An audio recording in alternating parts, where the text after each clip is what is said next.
Hello, my name is Reva, Bhalla, and today I'm joined by Stratfor's founder and chairman, George Friedman, to discuss Russia's response in Ukraine. George, thanks for being here. Thank you.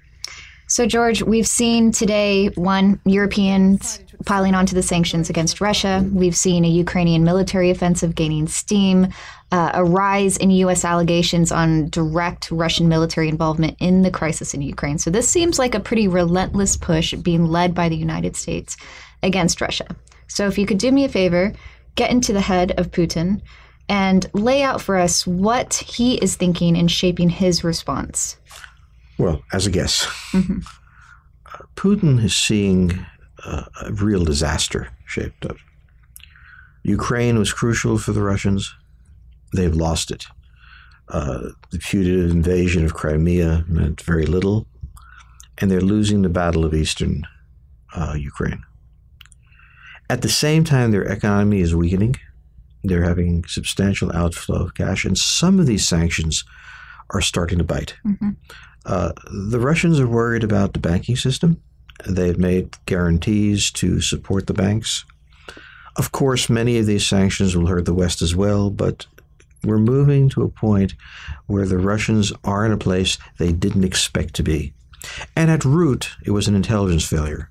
They failed to understand what was happening in Kiev. They were confident that their people there would be able to handle it. It didn't. And now Putin is being criticized by his own people.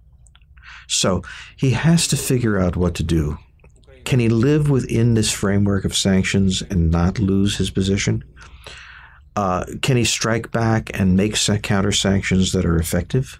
And don't hurt him in the process, right? There are almost no sanctions that don't hurt both sides, except for small countries.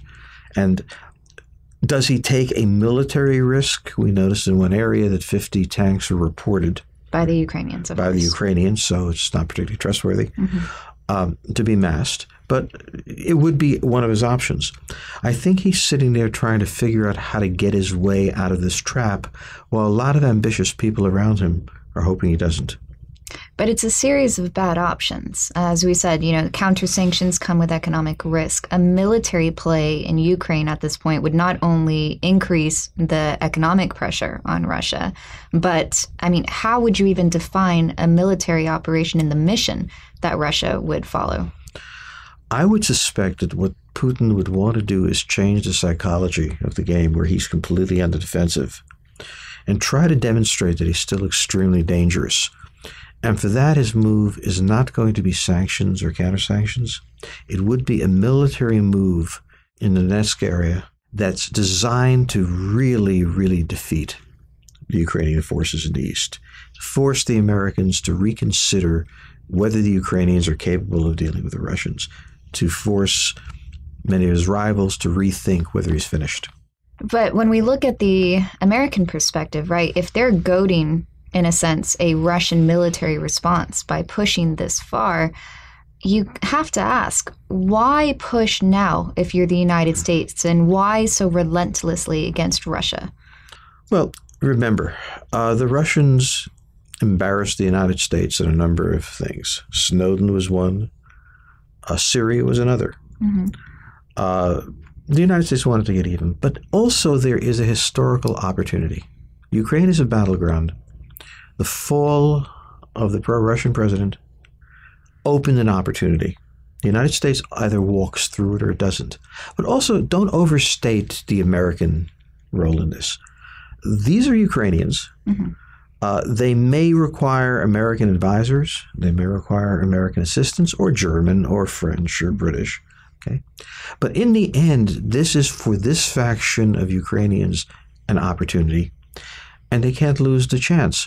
And the problem that the Ukrainians and the Americans had is they either act now while the Russians are off balance, or they're not going to be able to act later. They need to consolidate their country, and that's what they're trying to do. And as you've raised in your weekly from this past week, that the Americans have to also be careful what they wish for, as well as the Ukrainians. If the pressure rises on Putin, if we do see credible alternatives to him, would they act any differently when it comes to an imperative like keeping Ukraine in the Russian buffer zone? Well, I think this is the important point. If the public is deeply concerned about the Ukraine, which they are, and supportive of Putin.